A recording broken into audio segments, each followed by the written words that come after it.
It's my pleasure now to turn to this next phase of the program where we're going to be hearing from students and their mentors. And I would say that after you've seen the posters outside and you hear from the students, you will agree with me that we have an extraordinarily talented group of students and people on this campus who are interested and have the vision in working in a global context. Before we get started, I just want to thank all of the students who presented papers or presented posters. And if you would just stand up if the students are still here, if you presented a poster, thank you for your hard work. And I really appreciate, we all do, the tremendous amount of work that you've done with your peers and with your mentors. We have 4 of the posters who were selected for presentations today. And the first one, which I'm going to call our pilot project number 1, focuses on Ecuador. And this is a course that was instructed by Laura DePreet Brown and Janet Niewald. Janet Niewald is the development director for the Mortgage Center and has worked in the environmental field for 16 years. She's operated a small fair trade nonprofit business since 1987, and this experience led her into her leadership role with the Microenterprise Project in Ecuador. Together with Laura DePreet Brown and their student Megan Hall, they began this initiative this past summer. Presenting today will be Megan Hall. Megan is a senior and will graduate in December of 2011 with a double major in dietetics and psychology and a certificate in gender and women's studies. Megan's dream career would be working with maternal and infant nutrition programs in Latin America. Megan, thank you for joining us.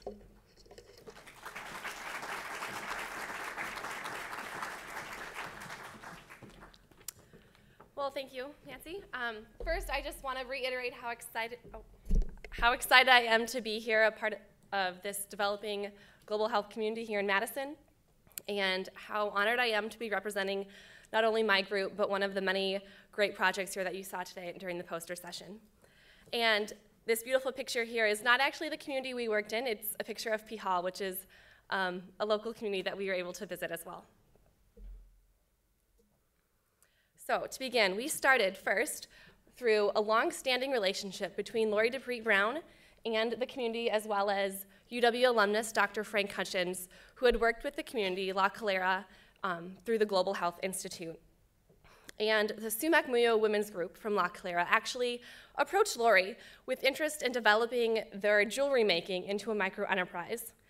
And that's when Lori collaborated with Janet Niewald, who is an expert in sustainable Latin American artisan and sales products. And we also were very fortunate to have one of our students currently in the country who made a site visit to La Calera to do a few preliminary questionnaires and really determine that, yes, of course, the Sumac Muyo Women's Group was dedicated and determined to make this project happen.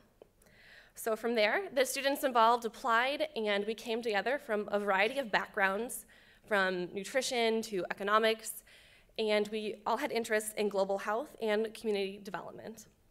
And here you can see one of the many group discussions that we participated in while we were in La Calera. So the community. As you can see, La Calera is a rural Andean village of about 1,500 people.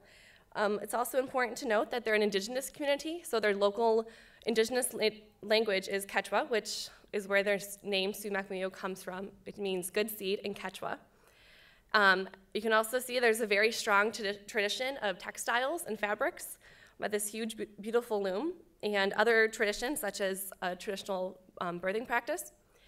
So not only do they have this very strong tradition and customs, but the women shared with us that they were experiencing tension and conflict between outside influences coming from the larger cities. And they expressed some of these problems manifesting in single parents, alcoholism, domestic violence, and children that were in need of daycare because their parents often had to go to the cities for work. Now, I must also tell you that these women are very strong community leaders in their community, from areas of government to healthcare to childcare, and they also do recognize and acknowledge that financial empowerment is vital for them to continue being impactful leaders in their community. And in addition to sharing their problems with us, they shared with us that they wanted to change these and improve their community health through what they believed would be beneficial for them would be an ecotourism development in their community to help keep families in the community and help maintain that strong tradition of cultural customs. So what we did, and still do, before we went to La Calera, we prepared projects to help develop the microenterprise of jewelry making through the guidance of Janet and Lori with their insight onto what would be helpful and useful for the women. And these projects were cost analysis, marketing the story of La Calera and Sumac Muyo, creating an inventory process for the women, and also a catalog of jewelry for actually selling the products. So we were there for 3 days, which seems like a really short time period, especially for those of you involved in community development projects. This is a really short time period, but we were so productive. And we were so productive because these women were so empowered to do this and so excited to have us there as a resource and to also share with us what they wanted to do. And we had ongoing communication before we were there through email and phone calls, and fortunately Carrie Beth's visit before we went there to help facilitate the project as well. So not only did we provide resources, but this was definitely a cultural exchange with the community.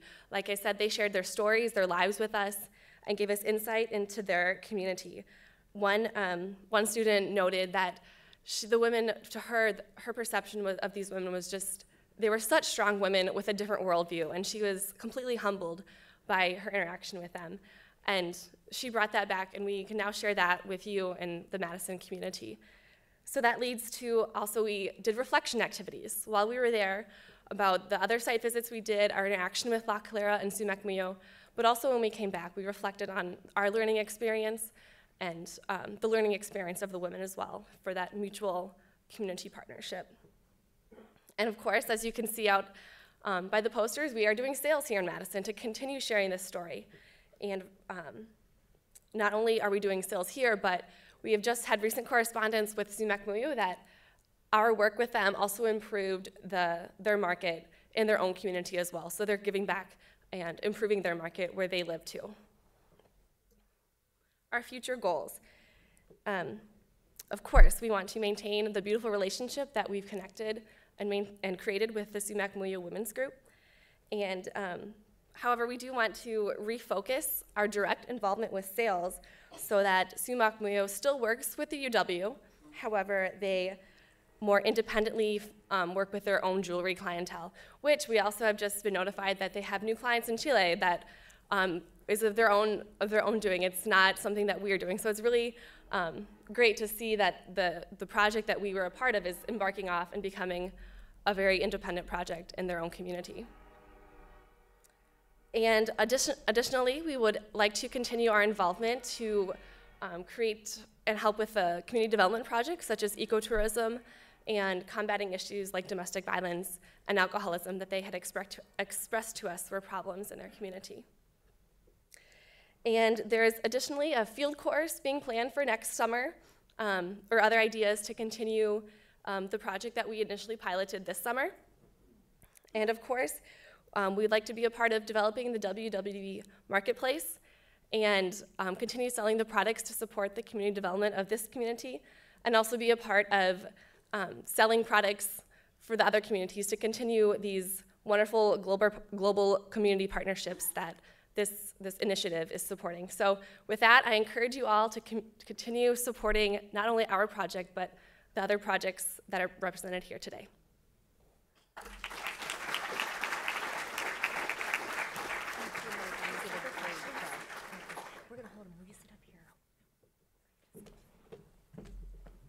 We're going to hold questions for just a little bit until all the students are done, and then we can ask them when the whole panel is up here. Our second pilot project focuses on Freiburg, Germany, with instructors Beth Tryon and Ted Petit. Beth Tryon is our assistant director for community-based learning at the Mortgage Center, where she directs the service learning and community-based research programs. This past summer, she and community partner Ted Petit co-led the Green Summer in Freiburg program and our second WWOB pilot initiative. She's also the co-chair of the new Wisconsin Without Borders Advisory Board. Presenting today will be her student, Meredith Keller. Meredith is a senior and a double major in history and political science. She spent 6 weeks in Freiburg for this Green Summer Freiburg program, analyzing green policy in Germany with the intent of introducing their ideas back into Wisconsin. After graduating, she would like to pursue a Fulbright or other scholarship opportunity that would allow her to complete research abroad and some years later attend graduate school for environmental policy or environmental history. Meredith, thank you for being here. Hi, good afternoon. I'm really excited to be here. Again, my name is Meredith, and I had the privilege of traveling to Freiburg, Germany this summer with Beth, Ted, they've just been introduced, as well as 13 other students from a variety of disciplines. So we traveled to Freiburg with the intent to learn about the green initiatives that have happened over the last 30 or 40 years in Freiburg. Freiburg is renowned as being the most environmentally friendly city in the world, and we think that Madison, being its sister city, has a lot that they could learn from them and them from us. Our students came from a variety of backgrounds: engineering, political science, history, landscape architecture, and more. We visited different businesses and other schools and other locales that had to do with the green initiatives in Freiburg, among them a solar cell factory, a community service center. We also gained knowledge about environmental economics in the context of Freiburg through an environmental economics course at the University of Freiburg. And finally, we engaged in a cultural exchange, which I'll talk about in just a sec. So living in Freiburg, one of the privileges of the program was we were able to live some of the lessons we were learning every day. So this is the Münsterplatz up in the upper left-hand corner, which is the city center of Freiburg around the Münster Cathedral.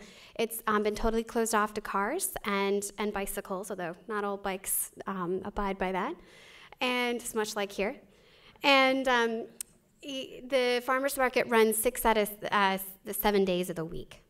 Up in the lower right-hand corner, you can see some of our students engaging in a service activity through Pact On, which is a community service program in Freiburg. It's partly city-funded, and what it does is it matches citizens with service projects so that they really have, much of them environmental, so that they really have a sense of what's needed in the community, and they have ownership over it.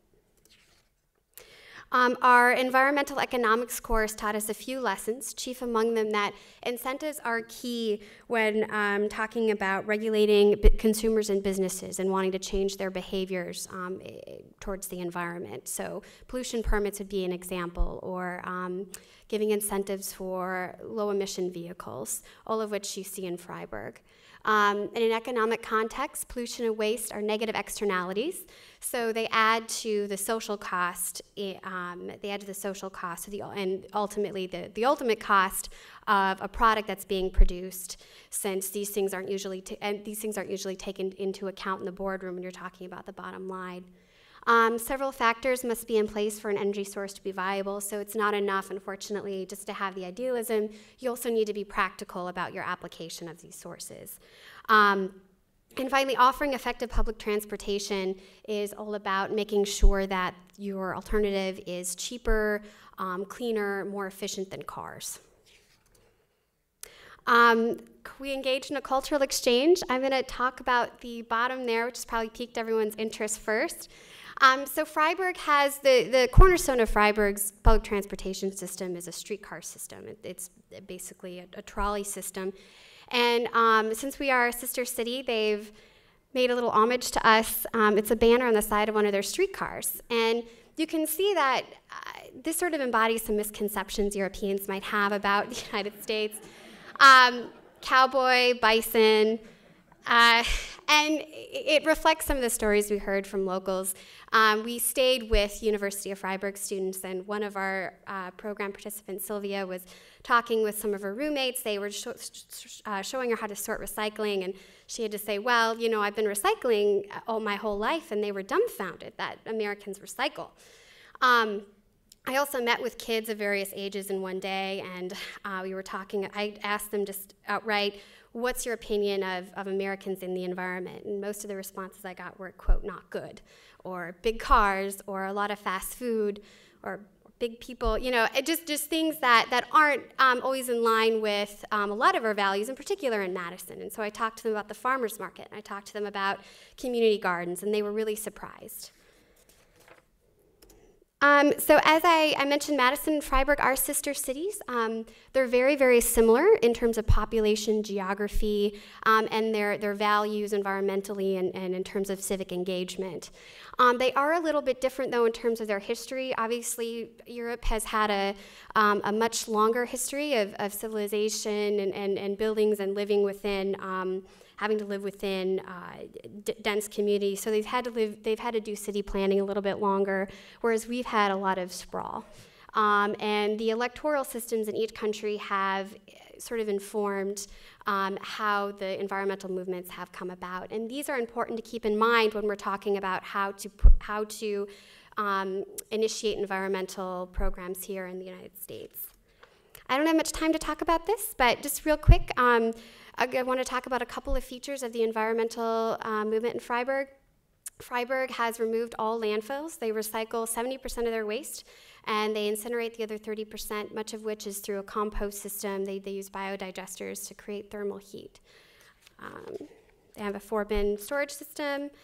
Transportation in Freiburg, again, I talked about the no-car zones, incentive-based car ownership, and the trolley system. Again, you can see a bigger picture of the trolleys up there in the upper right-hand corner. So just talking about ultimately what is feasible, what can we take away from this, and what are students coming back here and trying to teach others? So it's important to note that a lot of the initiatives in Freiburg were locally driven. The government there, the city government, is pretty separate from the state and national government. They're kept on a fairly long leash, and it's a little bit similar to Madison. So there's a lot that they can do, and there's a lot that we can do, but at the local level. We can focus on cleaning up our lakes and rivers. We can focus on environmental education, building our community gardens. We already have the Community Action Coalition, Wisconsin Local Food Network, and waste flow. There's been a real interest in improving the waste flow here in the city. We already recycle 66% of our waste, and a biodigester's already been penciled out. So if we do that, and even focus on campus, work with community groups on campus to improve our waste flow, that would be a real step in the right direction. So thank you so much.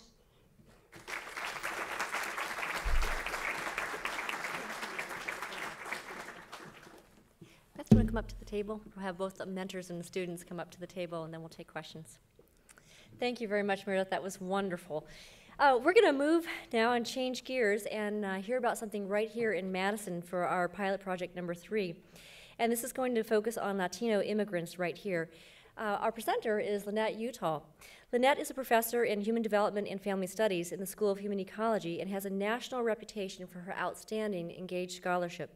She focuses on community education and research. She teaches a community-based research course called Immigrant Families and works primarily with Latino immigrants. Lynette works closely with her students in all aspects of her scholarship and will be sharing the outcomes of their collaborative work today. Lynette, thank you for being here.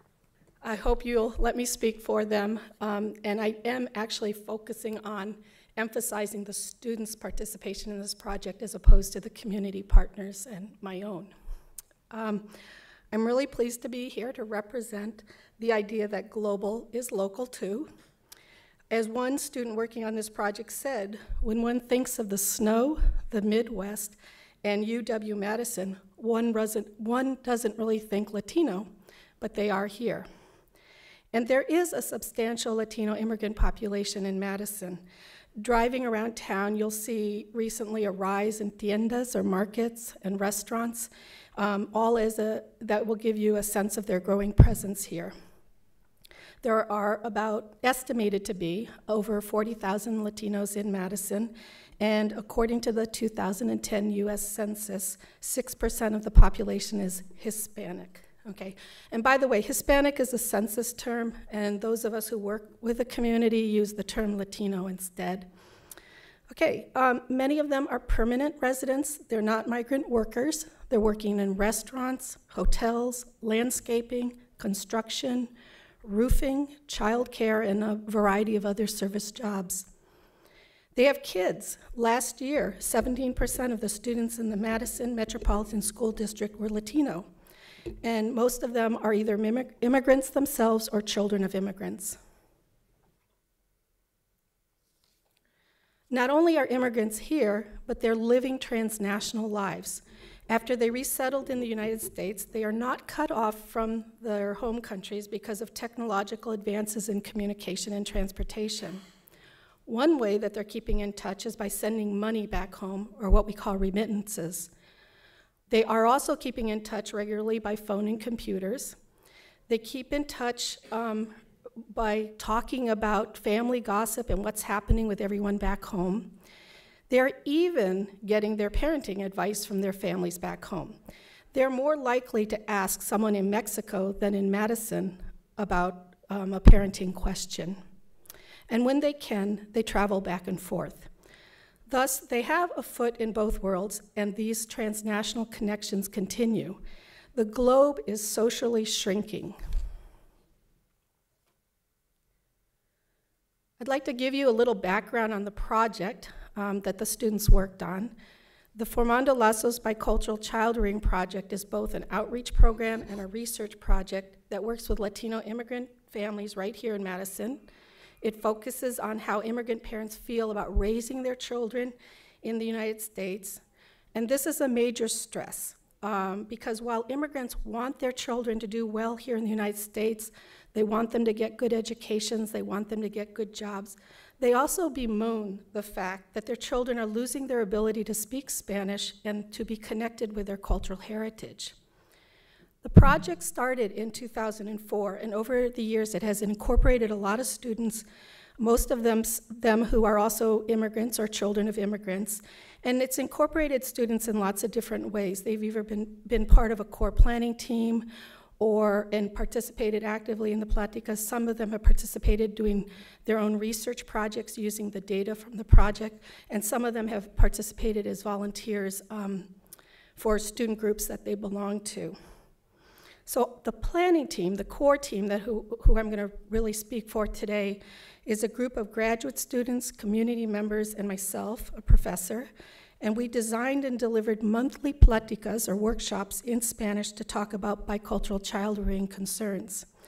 This project benefited immigrants by first reducing their isolation, reestablishing social networks for new immigrants, and also just simply creating a space for them to get together and speak in Spanish and talk about things that they were worried about.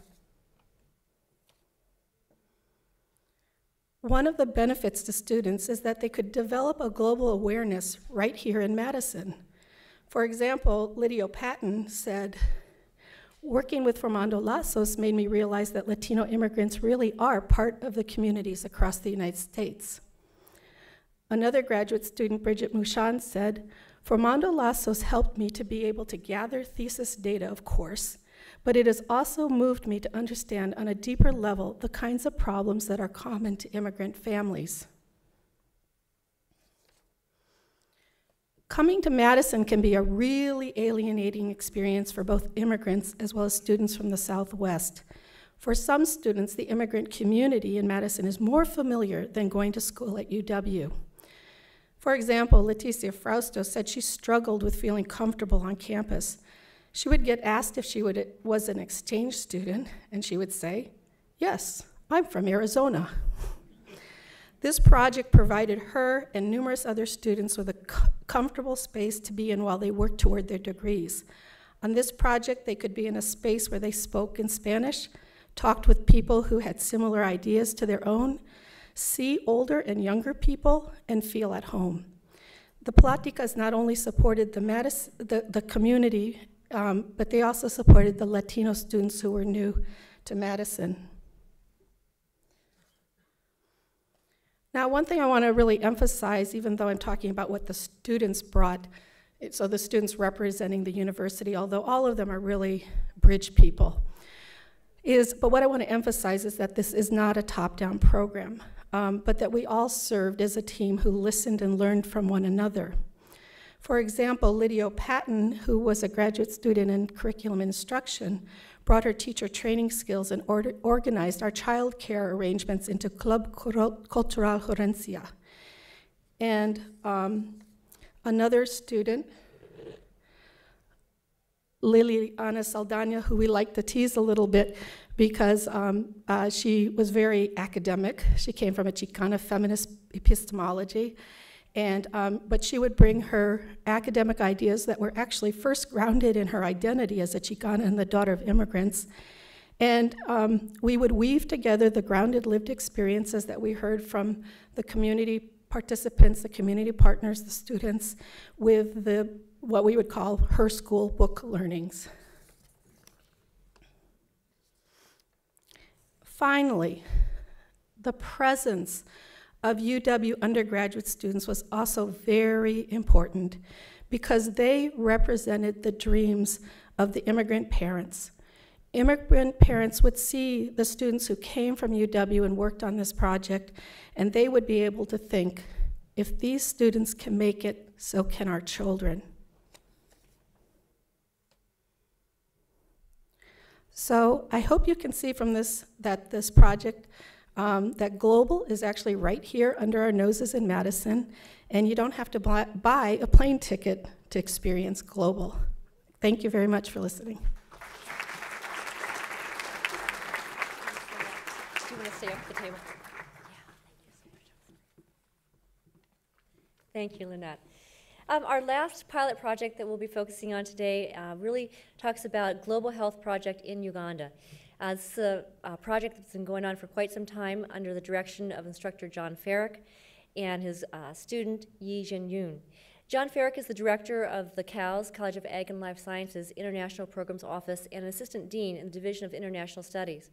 He's been engaged in developing service learning programs at UW-Madison since the mid-1990s and is currently very active in helping to create international service learning opportunities for students, particularly in the sciences.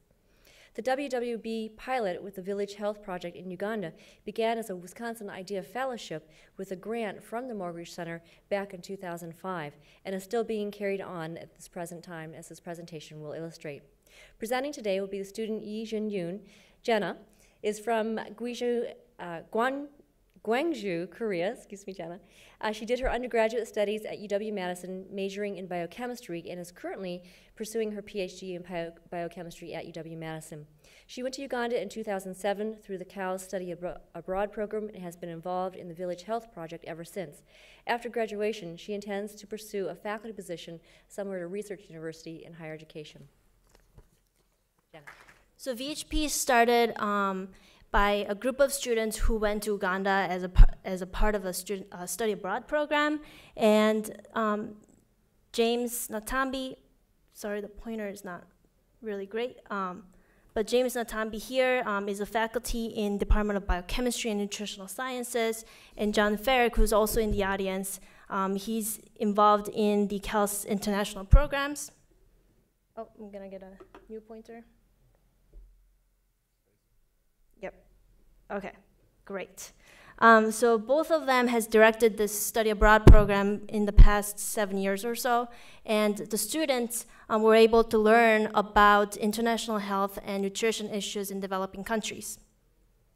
And during the trip, the thing that really stuck with the students was the fact that most of the people, vast majority of the people in Uganda, lack access to clean water. And these pictures actually represent the actual water sources that students were able to visit during their trip. And as you can see that the water does not look good.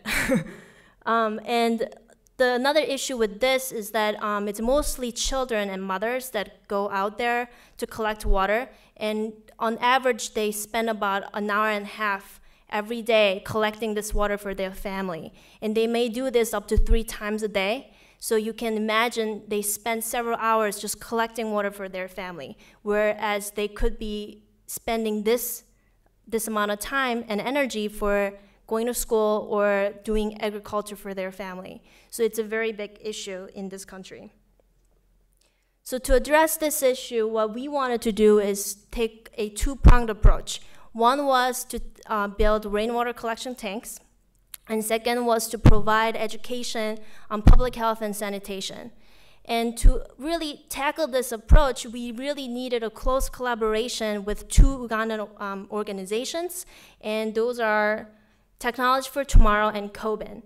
And Technology for Tomorrow basically provides the technical expertise needed for constructing these water tanks. So these tanks are usually built next to a building so that when the rain comes down, the water will be collected through the gutter and the pipe system and then go into the tanks so that it'll be stored for future uses. And also this other, our collaborator is Coben, and they already had an existing network of family volunteers who are usually mothers, and they were educated by Coben staff members about malnutrition and vaccination and so forth. So we could really work with these existing network of volunteers so that we can make sure that our tanks are properly maintained and also they are properly educated on sanitation issues. And as Nancy mentioned, our very beginning was funded by the Wisconsin IDEA Fellowship through the Mortgage Center, and we're extremely grateful for their support. And without them, I'm not sure if we would be still staying as an organization today. So this three-way collaboration between Technology for Tomorrow and Coben and Village Health Project really expanded beyond the rainwater collection tanks. And we have expanded into several other projects. For example, building these clay pots for storing clean water, and also distributing maca pads. These are menstrual pads made with recycled paper and papyrus. And these pads are given out to school-aged girls so that they don't have to miss school during their menstruation periods. Also, we did biosand filters. So we built these filters with Technology for Tomorrow so that they can filter their water within their homes. And also recently, earlier this year, we sent out 2 VHP members to the field so that they can critically evaluate the progress of our project and also obtain feedback from the communities. And the very recent project that we are now launching on is at Louisa Primary School. And here our goal is to develop a sustainable lunch program at the school. So this is the current structure of their kitchen, and it's not very appropriate for feeding over 700 students at their school. So what our goal is to build piggery at the school and also expand their existing school garden so that they can have a sustainable lunch program. We're also planning to finish the construction of 2 classrooms at the school so that they don't have to sit outside during the rain during their class. And also we're going to collaborate again with the Cal Study Abroad program so that when the students go over there, they can do their service learning by interacting with these students and also providing workshops to educate on healthy eating, nutrition, and sanitation. So with that, I would like to acknowledge our Coben staff members. They're down here. This is Patrick, Lillian, and Dan. And Dr. John Kachitai is the founder and the director of Coben. And Technology for Tomorrow, Paul Chimera is an engineer that we work with. And Dr. Moses Muzazi is actually father of Paul Chimera, and they had just been great father-son team working on a lot of different engineering projects in Uganda. And also Ronald and Imelda, whose pictures are not shown here, they're going to be leading our projects in Louisa this year. And also I'd like to thank the Mortgage Center for providing all of the support. We've actually have received 5 Wisconsin IDEA Fellowships in consecutive years. So we're very proud of that, and we're very grateful for the support. And we've received a number of funding from Rotary International as well. Thank you.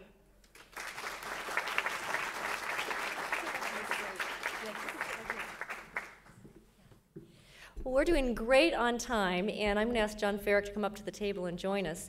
What I'd like to do now to close out the session is to have a chance for you to ask the students and the mentors questions about their work, perceptions, things that they've learned, maybe perhaps reflect on some of the most impactful things that they've had. And we've got about 15 minutes, and we're in great shape. So I'd like to open up the floor, and if I don't hear questions, then I think I can ask one to start people off. So what would you like to know from these students who have worked so hard with their faculty mentors to make an impact on the local communities?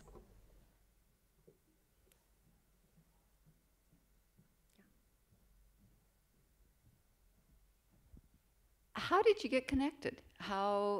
Where do you start? If you're an undergraduate student or a graduate student at the university, is it through a professor in your department, or do you go to the Mortgage Center? Where do you begin?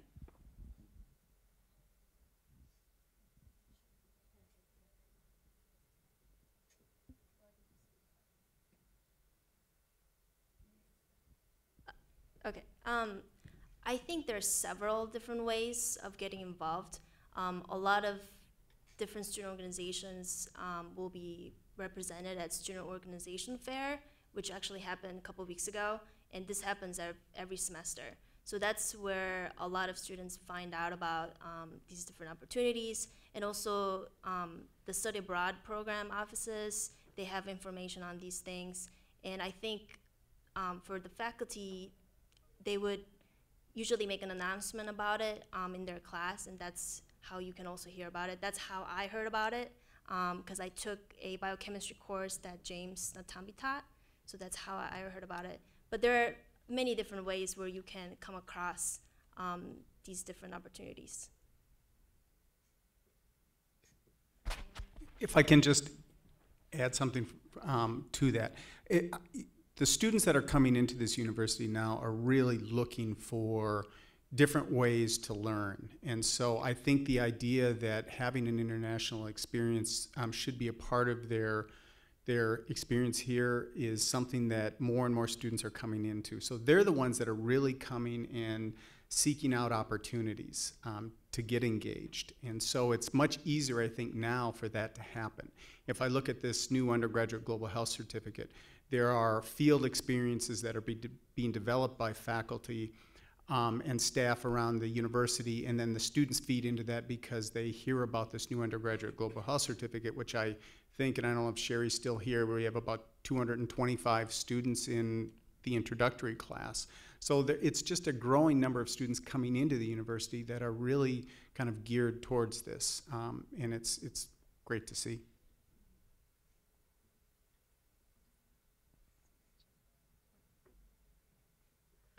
I found that the way that I have come across opportunities, and some friends of mine have come across opportunities, is just looking at a directory of professors in a department of your interest and emailing people as like, do you have research? Is there something I can be a part of? Do you know of any opportunities? Or taking classes that you're interested in, and then talking to your professors after class.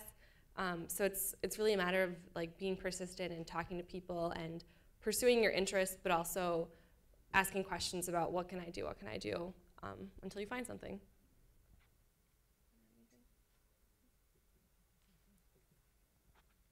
As we build the infrastructure for the Wisconsin Without Borders initiative, we hope to create a clearinghouse so that faculty and community people and students and other people will have one central place they can go to get information about all these projects. Great. And I also add to that I think the students are very ingenious in finding out opportunities, and I don't want to underestimate the role that social media has played here. I think things have gone viral in a lot of ways. Another question? I have a question about the kitchen in Uganda and how you plan on moving forward with that, and problems that we've encountered as we've worked most recently in Zambia is that the mentality of the community is that they want us to give, but then we're not empowering them to make changes for themselves. And so I'd like to hear what your take is on that. Yeah, that's a very good point, and that's definitely something that we're very concerned about. So how this project happened was we, part of the evaluation process that we did earlier this year was to talk to the community at the school and the teachers and the students at the school. And they gave us a list of things that they are interested in doing. And so from there, we wrote up a grant, and they were very much in part of the budgeting and setting the goals on exactly what we want to do. And we are currently in the initial stages of really planning all this out.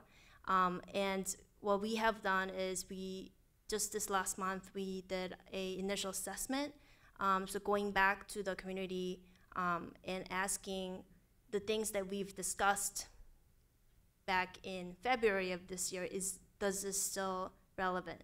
And is there something that you still want to change, and how are we going to collaborate on this? You know, what's your involvement going to be, and what's our involvement going to be, and what are the responsibility of the different parties? So I think that one of the key things is clear communication. So if you have, I think that if you lay out the expectations and the responsibility of the different groups from the very beginning, then I think that will be very helpful.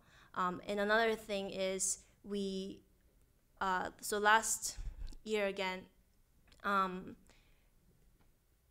some of the classrooms, the students actually painted the schools with the teachers and the community members at the school. So I think that was sort of the beginning of how we want to have the community members involved in the labor process as well. So even in the construction process, we want them to be involved, actually getting their hands dirty, and really feel ownership of the project.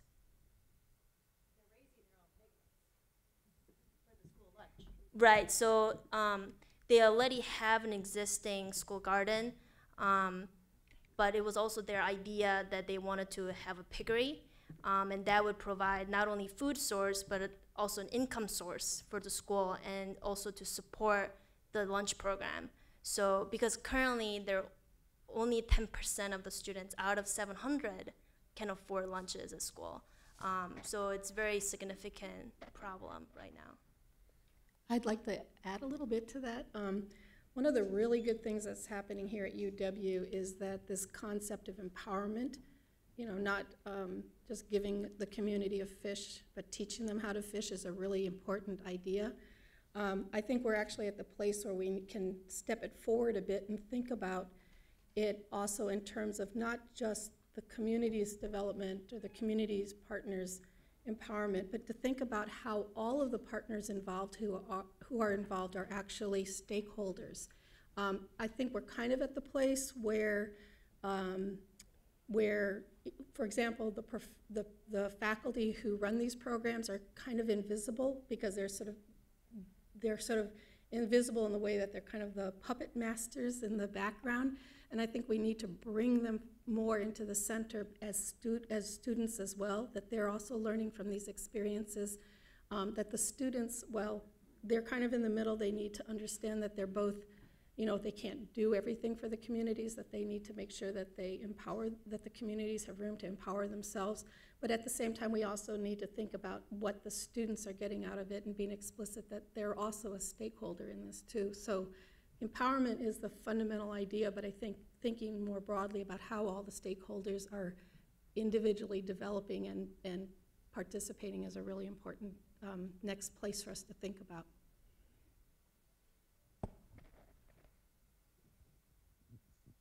I'm going to ask this as a former Peace Corps volunteer, and so as for the students that were in the developing world, how do you feel about being viewed as an expert that's dropping in from outside? How did you deal with that perception?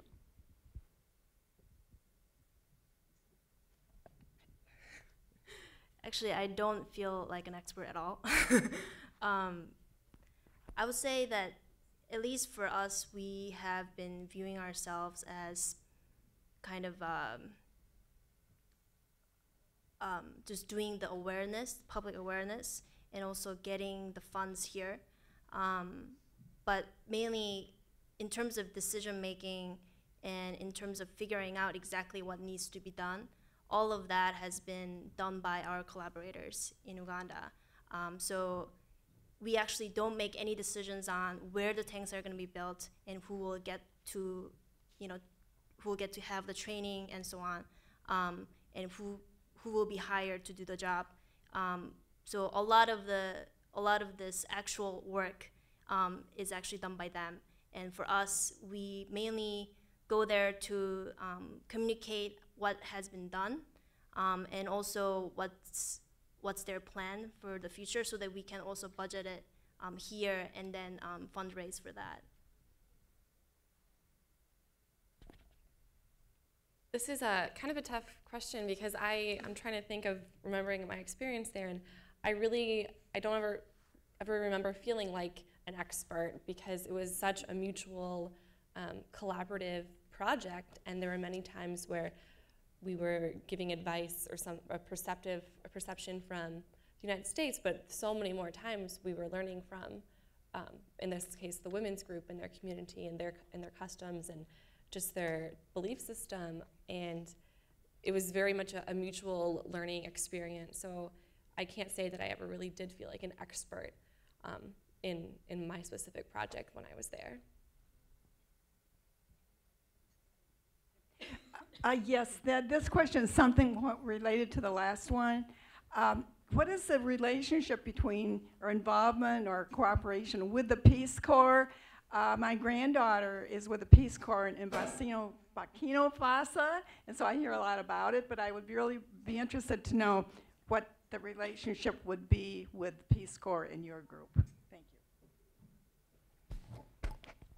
you. Essentially, right now, the Peace Corps office is located as a next door neighbor to the Morgridge Center. They were meeting students inside the Morgridge Center, and recently we were able to acquire some space in conjunction with the Division of International Studies so that we have a Peace Corps representative half-time talking with students in the same office where our graduate student for Wisconsin Without Borders works. So we're starting to develop some really nice cross-pollination with students who might be interested in one thing or another and change their mind, or that they don't know what they're interested in and they come there and they find out what those global service options are. And that's part of the Wisconsin Without Borders idea, is to try and get these resources in kind of a central clearinghouse. Beth, I would add to that we recently reorganized the residents of the Red Gym, and if you're not familiar with the Red Gym, it has been really focused in the past, but more so this year, on the Wisconsin experience. And so we have a strong presence of international studies, study abroad, and the Multicultural Center, a number of other groups. And so I'm excited that has happened, but we are also very collaborative in encouraging students to talk to other people within the Red Gym and across campus, making them aware of multiple opportunities, so not just the Peace Corps, but other types of opportunities, such as through the International Studies Division. Can I add one thing? I'd just like to add that in terms of on-the-ground projects in these different developing countries, there is no official formal connection at all between the Wisconsin Without Borders projects and the Peace Corps, although there are a lot of former Peace Corps people that are involved with the Wisconsin Without Borders effort here. We have time for one more question, then I think we'll hit our break time. This is Mary? a question for the undergraduate students. Traveling and learning internationally costs money, and I'm wondering if you were able to find the resources that you needed to get to these places. How difficult was it? Well, I'm fortunate enough to come from a family who could help to pay my way. I raised some of the funds on my own just through a job, and the Wisconsin Without Borders program was kind enough to give actually each person a scholarship that really helped us get there. One of the things I found is that I actually had gone to China this summer before I had gone to Germany, and so I was really looking at an expensive series of plane tickets, and I networked and I asked people what benefits there are to me as a student, and it turns out there are a lot of networks available out there for students who are traveling. There are scholarships, there are grants, there are travel services that are intended to get you to where you need to go at a much lower rate since you are a student. So I really tapped those resources. I just networked as much as I could. Great. Oh, did you want to say one more thing? I'm sorry, Megan. Oh, I was just going to say we were also fortunate to have a grant through the Morgridge Center to help finance some of the travel expenses. It's also, I feel like, a personal decision that a student has to make, that it is an expensive endeavor, but then thinking about what are the personal benefits of that, and in terms of a career goal, what is what are you personally benefiting more so than you have a financial cost. So that's a really tough question to answer, I think, for a lot of people, but a kind of a conflict you have to come to terms with. Mary, the point that you bring up is a huge one, and I think it's something that I know we've talked about in international programs in CALS for a long time, is making sure that our programs can be available to all students no matter what their economic situation. And I think that's an ongoing challenge for us, especially in short-term programs like these that are often more expensive over the long run. So the idea of looking at how do we raise scholarship money. I know the Division of International Studies is very much a part of that. I know all of the study abroad offices across campus are a part of that in terms of making sure that, or trying to ensure more that there are funds available, that students don't have to say, I can't do this because of economic situations, because there are many students out there that I know for the Uganda program don't even come in and talk to myself or James because it's just too expensive. And so what do we do to try to address that? And I think that's a huge challenge, and something that I know there are a lot of people that are trying to address. And I'll add that one of the objectives of the pilot projects we ran last summer through the Wisconsin Without Borders was that we got grant funding through the Center for Global Health, now Global Health Initiative, to defray a lot of trip costs for many of the students. And then also there were, go ahead. I'd just like to give a clarification because we have the funding that I just don't want our global health. I just want the undergraduate global health certificate that's run through CALS to be getting the credit for being the one who's facilitated this financially.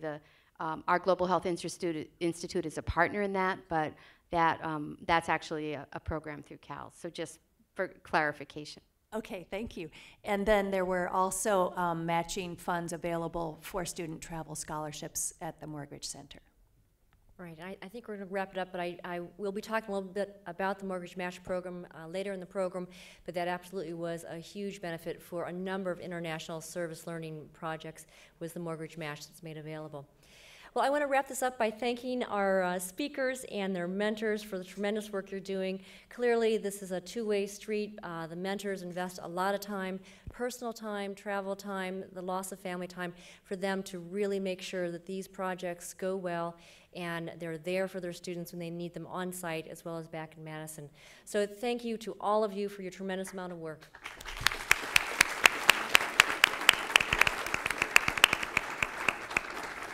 Well, I think we'll wrap this up doing a couple of things. First of all, again, just expressing how dynamic these projects are, how they represent a number of different areas across the world, from a highly developed nation and city in Freiburg to a developing nation, and emphasizing that we can all learn from each other through these projects.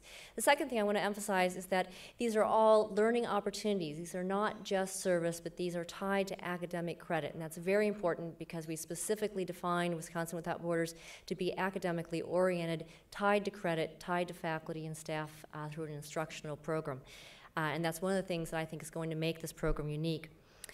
Lastly, I want to just give acknowledgement to our tremendous planning staff for today's event, and Carly Hood, who's probably working out in the hallway, was our primary planner behind today's event in conjunction with Beth Tryon and Laura Dupree Brown. I want to thank them for their wonderful work in planning today's event, and thank them right now. Thank you, guys.